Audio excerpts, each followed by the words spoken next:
સમાજમાં કેટલીક એવી ઘટનાઓ સામે આવી રહી છે કે તેને સાંભળીને એ ઘટના પર વિશ્વાસ જ ન આવે.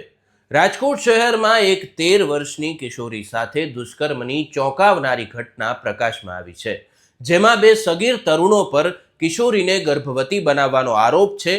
આ કેસમાં પરિચિત સગીર અને તેના મિત્રએ અલગ અલગ સમયે દુષ્કર્મ ગુજાર્યાનું પોલીસ તપાસમાં ખુલ્યું છે. શું છે આ સમગ્ર મામલો તેની વિગતે વાત કરીશું.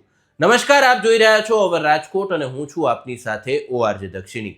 ભોગ બનનારી કિશોરીની ઉંમર માત્ર 13 વર્ષ છે અને થોડા દિવસો પહેલા તે માતા પિતા સાથે મહારાષ્ટ્રમાં રહેતા મામાના ઘરે વેકેશન કરવા ગઈ હતી.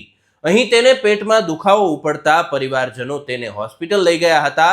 એ વખતે ડોક્ટરે તેના પેટમાં 5 માસનો ગર્ભ હોવાનું કહેતા તેના માતા પિતાના પગ તળેથી જમીન સરકી ગઈ હતી. પરિવારજનોએ બાળકીની પૂછપરછ કરતા પાડોશમાં રહેતા તરુણનું નામ આપ્યું હતું, જેથી બાળકીની માતાએ તરુણ વિરુદ્ધ મહારાષ્ટ્ર પોલીસ સ્ટેશનમાં ફરિયાદ નોંધાવી હતી. મહારાષ્ટ્ર પોલીસે 0 નંબરથી ફરિયાદ નોંધી B ડિવિઝન પોલીસ તરફ મોકલી આપી હતી, જેના આધારે PI SS રાણેએ તપાસ શરૂ કરી હતી.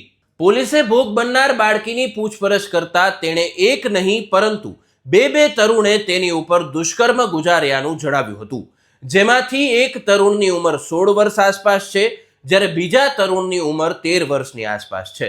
16 વર્ષનો તરુણ ભોગ બનનારી કિશોરીનો નજીકનો સંબંધી છે.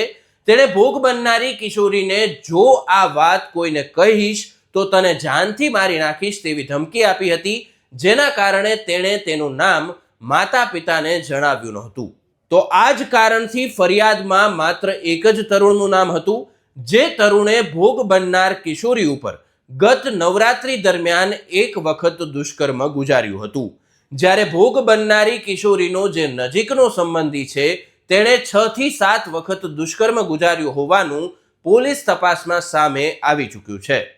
પોલીસે આ બનાવ અંગે તપાસ હાથ ધરી બંને સગીર આરોપીઓને ઝડપી પાડી તેની પૂછપરછ હાથ ધરી હતી. ત્યારે ભોગ બનનારી કિશોરી તેમજ બંને સગીરનું મેડિકલ ચેકઅપ પણ કરાવવામાં આવ્યું હતું અને આ તેમના સેમ્પલ મેળવી DNA ટેસ્ટ કરાવવા માટેની તજવીજ પણ હાથ ધરવામાં આવી છે.